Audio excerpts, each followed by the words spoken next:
नमस्कार दोस्तों हरियाणा में भारतीय जनता पार्टी ने अपनी सारी कोशिशें करके देख ली।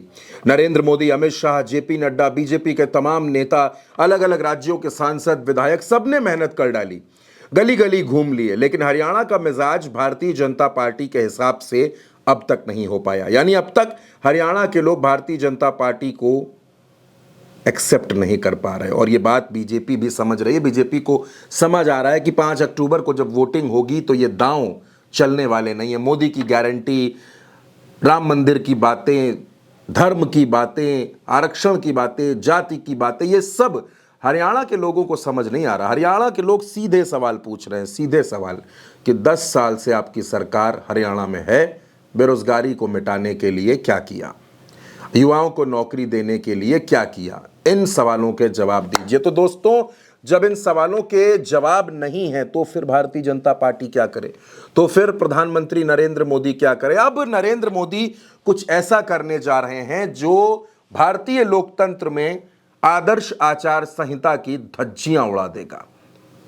और आपको जानकर हैरानी होगी कि चुनाव आयोग खामोश बैठा रहेगा। चुनाव आयोग एक शब्द नहीं बोलेगा।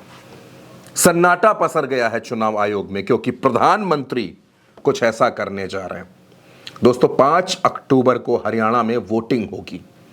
लोग नई सरकार चुनेंगे, लोग अपने विधायक चुनेंगे, लोग हरियाणा का मुस्तकबिल तय करेंगे। ये तय करेंगे कि अगले 5 साल हरियाणा में किसका शासन होगा। ये तय करेंगे किसकी सरकार होगी। ये तय करेंगे कि वो कमान किसके हाथों में सौंपेंगे। और उसी 5 अक्टूबर को उसी दिन प्रधानमंत्री नरेंद्र मोदी किसान सम्मान निधि की 18वीं किस्त जारी करेंगे। 18वीं किस्त जारी करेंगे, किसानों के खाते में सीधे पैसा जाएगा। दोस्तों, पैसा जाना चाहिए, बिल्कुल जाना चाहिए। किसानों को जो मदद केंद्र सरकार की तरफ से मिलती है वो मिलनी चाहिए। लेकिन यह राशि 6 अक्टूबर को क्यों नहीं जारी की जा सकती? यह राशि 7 अक्टूबर को क्यों जारी नहीं की जा सकती? यह राशि 8 अक्टूबर को क्यों नहीं जारी की जा सकती? इस राशि को जारी करने के लिए 5 अक्टूबर की तारीख ही क्यों चुनी गई? अब कांग्रेस सवाल पूछ रही है कि क्या यह एक तरह से रिश्वत नहीं है? यह वोटर्स को लुभाने की कोशिश नहीं है? अब चुनाव आयोग इस पर कुछ बोलेगा या नहीं बोलेगा? क्या अब आचार संहिता की धज्जियां नहीं उड़ रही? दोस्तों, यह सवाल बेहद अहम है। यह कोई छोटी मोटी बात नहीं है। जिस दिन मतदान हो रहा है, जिस दिन लोग वोट डाल रहे हैं, उसी दिन उनके खातों में पैसा आ रहा है। यह अहम सवाल है दोस्तों। क्या वोटर्स इससे प्रभावित नहीं होंगे? क्या ये चुनाव की जो शर्तें हैं, चुनाव के जो नियम हैं, जो चुनाव की संहिता बनी है, जो कायदे बने हैं कि उन तरीकों से चुनाव होना चाहिए, क्या ये वैसे ही हो रहा है? क्या जानबूझकर 5 अक्टूबर की तारीख चुनी गई है?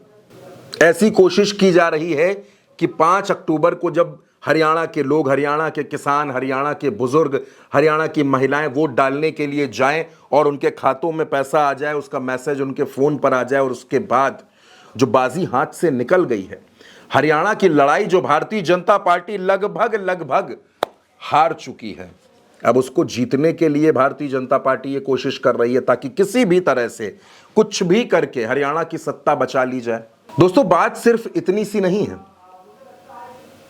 बात यह भी है कि प्रधानमंत्री को हर चुनाव में यह जरूर याद आने लगता है कि उनका जन्म कैसे हुआ। लोकसभा चुनाव के दरमियान वो नॉन बायोलॉजिकल थे, और हरियाणा के चुनाव के दौरान वो ये कह रहे हैं कि वो अति पिछड़ी ओबीसी मां के बेटे हैं, अति पिछड़ी ओबीसी मां की कोख से जन्म लिया है।